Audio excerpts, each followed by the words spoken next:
जय श्री राम दोस्तों, आपका ड्रीम स्टोरीज चैनल पर स्वागत है।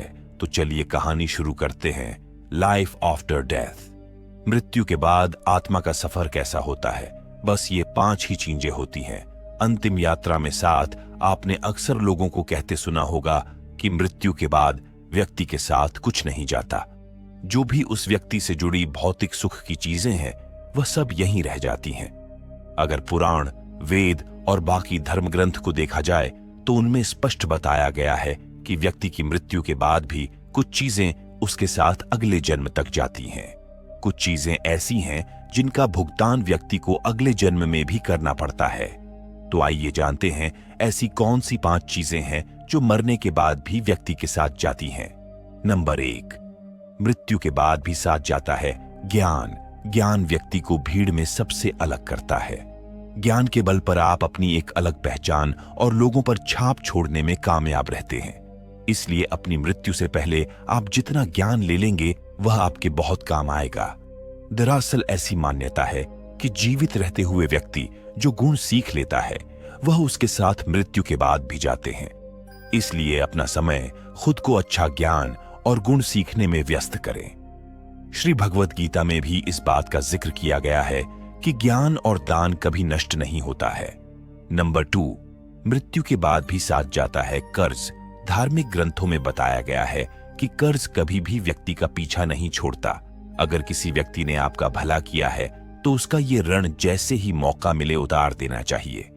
अगर आप किसी का ऋण नहीं उतारते हैं तो उसे जन्म जन्मांतर तक चुकाना पड़ता है, वह कर्ज उतारना पड़ता है।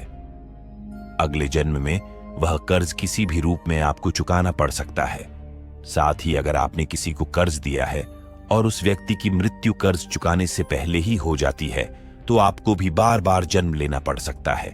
इसलिए ऐसे व्यक्ति को उसकी मृत्यु के साथ ही माफ कर देना आपके लिए उचित रहेगा। नंबर 3, मृत्यु के बाद भी साथ जाती है वासना और मोह। ग्रंथों के अनुसार अगर आप किसी चीज को पाने की चाहत रखते हैं और वह चीज व्यक्ति को न मिले तो मृत्यु के बाद भी उस चीज की वासना उसका पीछा नहीं छोड़ती। सांसारिक सुखों की चाहत रखना वासना ही है। वासना को लेकर विष्णु पुराण में एक कथा भी मौजूद है। राजा भरत को अपने हिरण के बच्चे से बहुत प्यार था। उसी के बारे में सोचते हुए उसने प्राण त्याग दिए। अगले जन्म में राजा को खुद हिरण के रूप में जन्म लेना पड़ा। इसलिए कामना और वासना को अपने मन में हावी नहीं होने देना चाहिए। साथ ही किसी भी चीज को लेकर अधिक मोह माया नहीं होनी चाहिए। नंबर 4, मृत्यु के बाद भी साथ जाते हैं कर्म। गीता में कहा गया है कि मनुष्य जीवन बिना कर्म के संभव नहीं है। हर पल मनुष्य अच्छे या बुरे कर्म करता है। मृत्यु समीप आने पर व्यक्ति के कर्मों द्वारा ही तय होता है कि उसे परलोक में सुख मिलेगा या दुख।